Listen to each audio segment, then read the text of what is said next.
Black fatigue. People tired of black people, or black people tired of ninjas. I've heard both versions, but basically, it's out there. And for y'all who saw it and prepped it, especially you, I wonder what your thoughts are, because when I first heard it, I was like, black fatigue. Ooh, that sounds bad. Who made that? Who made this up? And why does it have legs? Well, I know Richie hated that shit. Yeah, I did. I really did. And I was like, who's the sucker that made this up? And what are they trying to influence? Because there's no black fatigue. What do you mean made? Oh, okay, you're going there. There's no black fatigue. There's always issues, and those issues always need to be talked about and talked through. So there's no fatigue. There's like I've never heard that there's Jewish fatigue.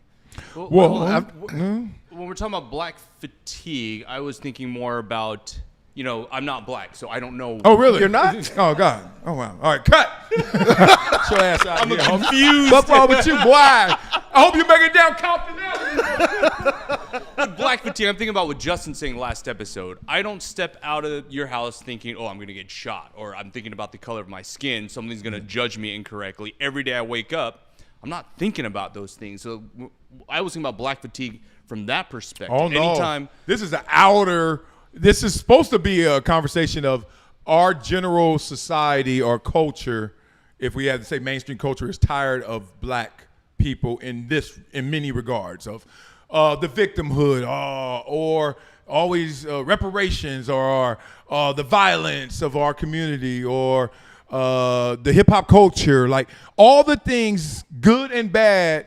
Because you got to admit this. Being a black person, I think our culture is worn on the outside more than any other culture. You think? No. Well, it is. Yeah, but there are other cultures that's close to us in color that ain't even close to us in that resonance. Like mainstream culture is mainstream, whatever that blend is. But it seemed like whatever black people are going through, everybody know that and everybody sees that. We're the minority, but the majority. Yeah, it feels like the majority influence, and I don't know if it's just because I'm black. I just be like, damn, they know all our issues. Like everything you're trying to keep in the house, that the door is open. It seems like I don't know what the Korean issues are of today, Korean American of today, but I bet he knows. This is Marcellus Wiley with an urgent message for anyone struggling with over $10,000 in credit card debt. Here's what you need to do right now. Visit pt.monitordebt.com. They've helped thousands reduce what they owe by dealing directly with creditors, cutting balances by 30, 40, even 50%. This isn't a loan. This is a proven debt settlement program where you make affordable monthly deposits while they do the heavy lifting. Many clients become debt-free in 24 to 48 months. Don't wait another day drowning in interest. Call 866-204-0071 or visit pt.monitordebt.com. Your financial freedom is waiting. It's just one phone call away. Angel Reese is thinking that the fever are racist.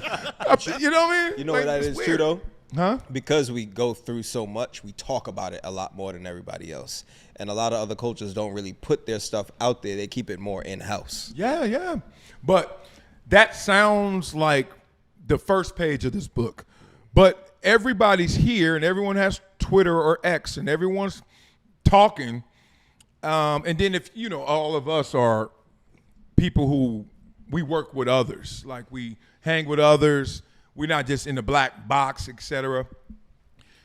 They got issues, but it don't seem like they got a megaphone for those issues, or the world ain't talking about their issues. And that's what black fatigue is. We tired of hearing all these black issues. Well, if they are, so fucking what? You're going to keep hearing about them. And, we're living in the land of dog whistles now. And I saw this as another dog whistle, just like DEI is a dog whistle and things like that. And it's like that movie, Don't Look Up. The real issue is up here. Keep your eyes on this level, right? And that's what I saw this as. And I was like, who came up with this? I need to know the origin of it. Okay. Because people who are affected shouldn't be tired of talking about what affects them. Well, can you say this?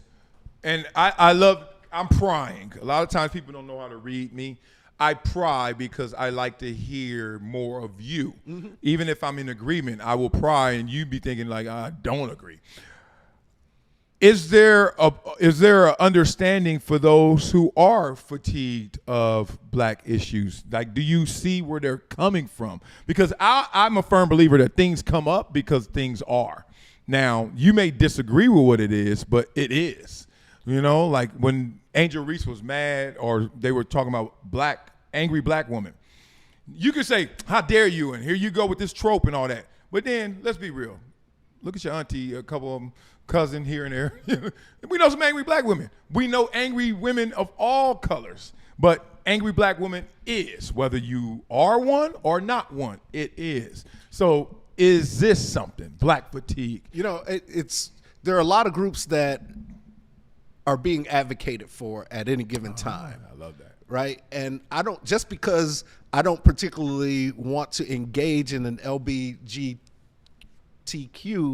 conversation, doesn't mean that conversation shouldn't be going on. Facts. And I'm not saying that they shouldn't be having their conversations. Mm-hmm. I'm not saying that the Jewish conversation shouldn't be had because it doesn't affect me. I'm not saying that that there's Jewish fatigue. You don't people don't even use those terms, right? I'm not saying that there's Palestinian fatigue because people, or Ukrainian fatigue, just because it doesn't affect me or maybe not be on my radar that day doesn't mean it shouldn't still be talked about, and the people who it does affect should be talking about it.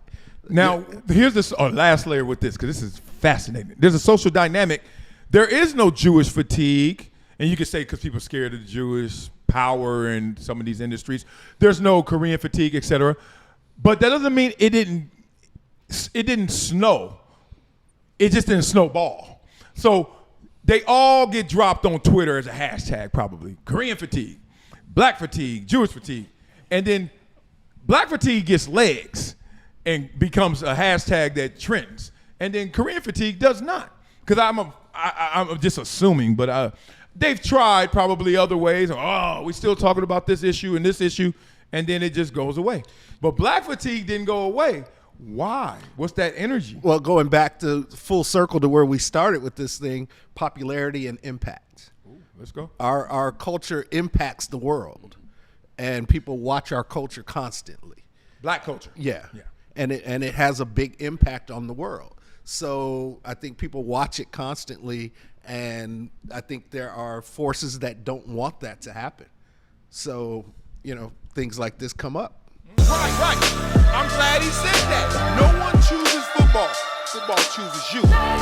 It's so crazy people still stuck in Patrick Mahomes in the offense. I'm like, do you see these numbers?